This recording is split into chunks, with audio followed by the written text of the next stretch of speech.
Well, as promised, we're back here at the Wolves Garden. Now, we came earlier, but Rich, one of the owners here, said you've got to come back and see the hydrangea. And so here we are.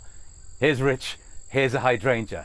Today we're going to look at hydrangea varieties that I think are well worth putting in your yard. So how many varieties do you have? Over 60. Over 60. Yes. So we're going to have plenty of choices. Yes. We can't possibly look at 60, so we're going to cut it down a little bit. But before we do that, I just want to clarify.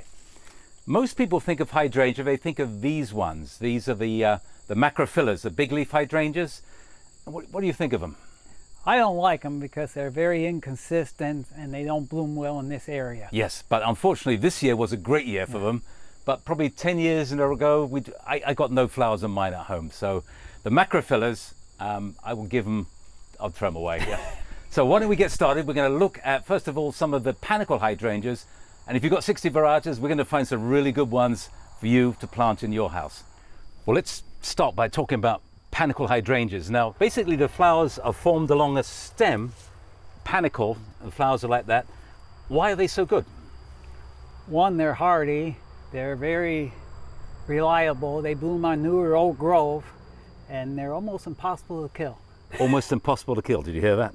So, they do flower every year, unlike the macrophyllars, which some years you may not get flowers for years. Right.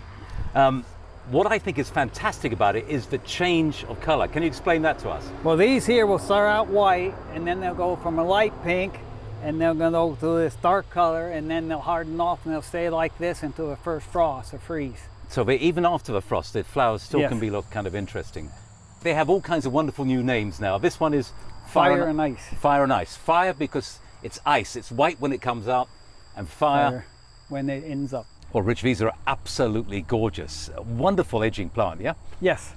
And in terms of variety, what is it? Firelight tidbit. Firelight tidbit. Yes. Tidbit meaning small. Yes. And whatever. So, but look at the color change. Show Right. some of the different varieties you got in there, the different whites and... So they start off with this lime green, change into white, and then to pink. And they flower fairly, probably end of June, July maybe? Right, late June, early July, and they'll maintain until the first frost or freeze. So we could be October. End of October. Yeah, last year was November. Brilliant. June, July, August, September, October. That's almost six months. Yes. How about that? Can't beat that, can you? Oh, have a look at this variety. I know it well. It's a variety called Limelight.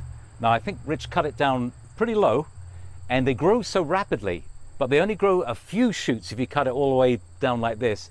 And the problem being is the flowers are so heavy, a heavy rain, boom, breaks it open. So I think with ones like this for the big flowers, just be careful to make sure you leave a strong skeletal structure with the remaining stems. Still, it's a fantastic flower. And of course, they could be dried, brought in, and they can give you years inside your house. Well, Rich, we talked about using those smaller ones as a kind of border, and what a wonderful job they do. But the larger ones you can use like this as hedging, as blocking a view out, or creating, like you've done here, a little private little garden. Yes. And very well. Which one is this? Petal Talk. And why do you like this one?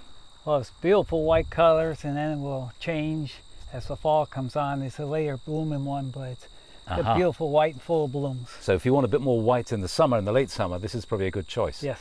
But it will, again, it starts changing at the bottom, I imagine, and Yes. working its way up. You can But yeah, see. I can just see it starting there. Really nice, but very dense branching, isn't it? Yes.